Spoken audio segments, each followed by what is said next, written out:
Plenty of meat at home. Be polite. Have some ketchup.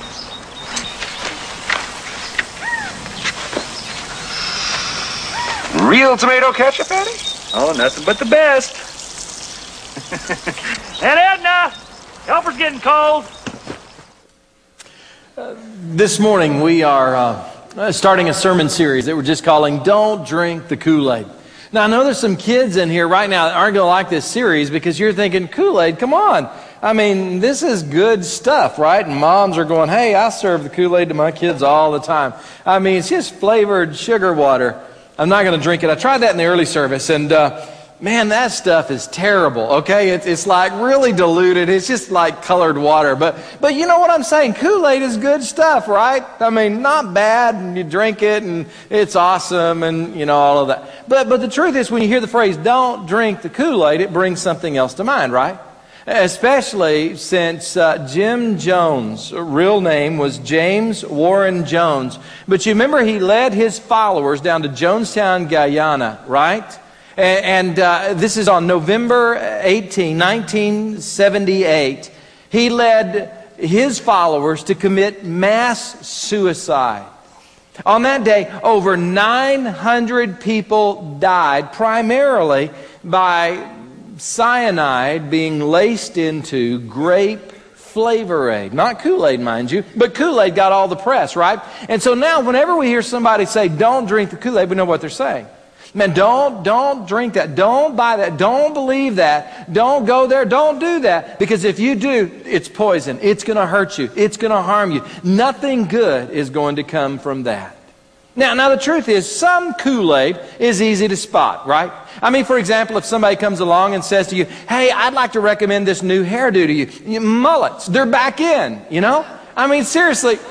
And that's not the worst mullet I've ever seen. I wanted a really bad mullet, you know. And by the way, if that's your cousin or something, I like his hairdo. It's good, okay? But I'm just saying this. You know mullets are probably not coming back in. So if somebody, your hairdresser, recommends that hairstyle to you, you'll know that's Kool-Aid. Don't drink it. And same thing. You know, if somebody suggests to you, hey, you know what? Black socks go really good with sandals. No, don't go there. See, you know, that's Kool-Aid, right? She recognized it, right? How about this? If somebody suggests to you, you know what? Comb-overs are cool, you know? I'm telling you, dude, it's not a date magnet. It's Kool-Aid, okay? Don't go there. I mean, you know, just go for the John Wills look, you know, slick, shiny, right? I mean, just go for it, right? That's a freebie there. I just, you know, got in there. That felt good, too. But anyway, you know, Kool-Aid, I mean, it's pretty easy to spot sometimes, right? But then a lot of Kool-Aid's not easy to spot, especially the Kool-Aid that's being served up in the name of God. I mean, people flavor that and color that Kool-Aid so that you don't really know, is it Kool-Aid or not? Is it right or is it wrong? Is it true or is it false? Is it something that leads to abundant life or something that leads to hell? Is it really living water that I'm about to drink that they're serving me? Or is it just poisoned Kool-Aid? Now, are people really serving up this poisoned Kool-Aid? Of course they are. You know it and I know it. I mean, there are a lot of people serving it up. A lot of people just, you know, not only serving it, but there are millions of people who are just gulping it down. As a matter of fact, this summer, I'm doing a sermon series on the 10 Commandments. I can't wait to get there. I would have started that series right now, this morning, and then just extended it through the summer. And I'm so excited about that series. But guys, listen to me on this. I just had to stop and just kind of make a break in the preaching schedule for 2 messages. We're calling them Don't Drink the Kool-Aid. Because there's some Kool-Aid that's being served that people are guzzling that is really poisoned. In the first cup of Kool-Aid, this is the poison that's being poured in. It's all good. And the second cup of Kool-Aid, which we're going to talk about next week, the poison that's being poured in it's all mine. See, in this first cup, when it comes to religion, people are saying, hey, it's all good.